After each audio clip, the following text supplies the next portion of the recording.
1031 exchange identification extension, is it real? Well, in the state of California in 2023, yes, it is.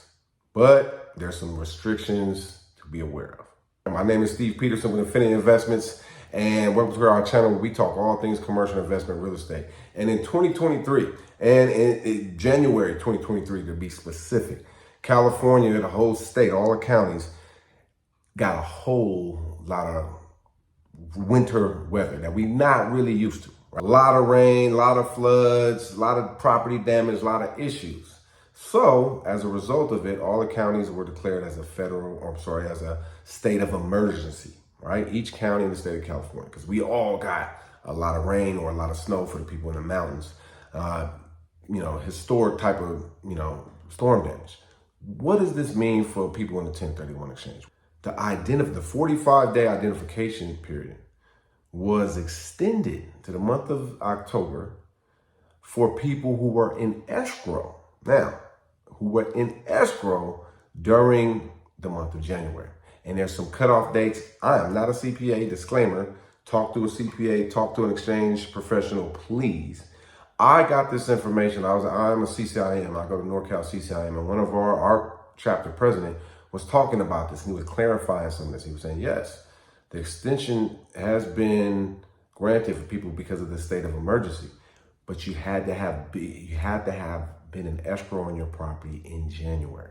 The biggest thing about 1031 exchanges is that from the day you close, you got 45 days to identify. Now you got 180 days from the day you close, which usually is not the big issue. The big issue is identifying the investment property you're going to purchase within this 45-day period of time. Now, if any of y'all give me a comment on this and have done a 1031 exchange, you know how sometimes stressful this can be. And we do a lot of content on this because we like to know what our replacement property or up leg is going to be even before we sell a property, right? It doesn't really always work out like that, but we strive for that because what we're trying to do is minimize the amount of stress that happens when you close escrow on an exchange and you got 45 days. Been in the business for a while, 03, and I've been doing exchanges pretty much my entire career, and it's always going to be something that we're working on. And with this year, if you were in contract in January, you got a little blessing because of the torrential rains that we had and the damage of the storms. It was a state of emergency, and it really was too. I'm in Oakland, and on New Year's Eve, my whole pool flooded out, right? Whole pool flooded out. It was a mess. And power was out for a couple of days. A lot of people went through this. So we have this extension. Now, this is unique because IRS don't like to grant any kind of extensions. Again, talk to your CPA, talk to your exchange professional. Make sure you get your situation clarified. But I wanted to do this video because a lot of people out here in California thinking, oh, hey, I can sell it. I can list the property right now, put it on the market, and I have till October to identify. Well, based on what I just learned is that you had to have been in escrow in January in order to make that happen, right?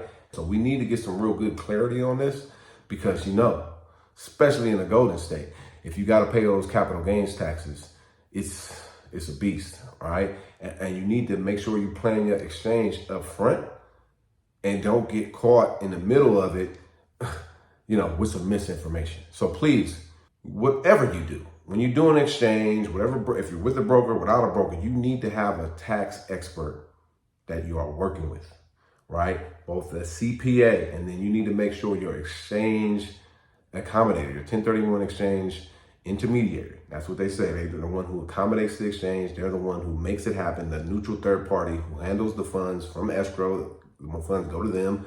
From them, they go to the new escrow for the up leg replacement property. Talk to them to make sure you get the clarity you need. And let's make some wise decisions. I just wanted to do this video, clarify some things in the state of California. In other states, you may want to check to see if your state was impacted by something. There's been a lot of natural disasters. See if you qualify for an extension. But this is what I would say. If you don't have real good clarity about whether you qualify or not, let's stick with the idea of we need to find something in 45 days. Therefore, When we list the property, we are already looking for that replacement property before we go into escrow, and certainly before we close escrow. Because if you operate that way, right, you're gonna be able to acquire the best possible asset with the least amount of stress. And if you need some help in doing that, click the link below and download our 1031 exchange checklist, which is a checklist we designed to help you navigate the process to get you to that better asset with the least amount of stress as possible. Hope this was helpful. If it is, throw me a like, comment, share, to the next video. Peace.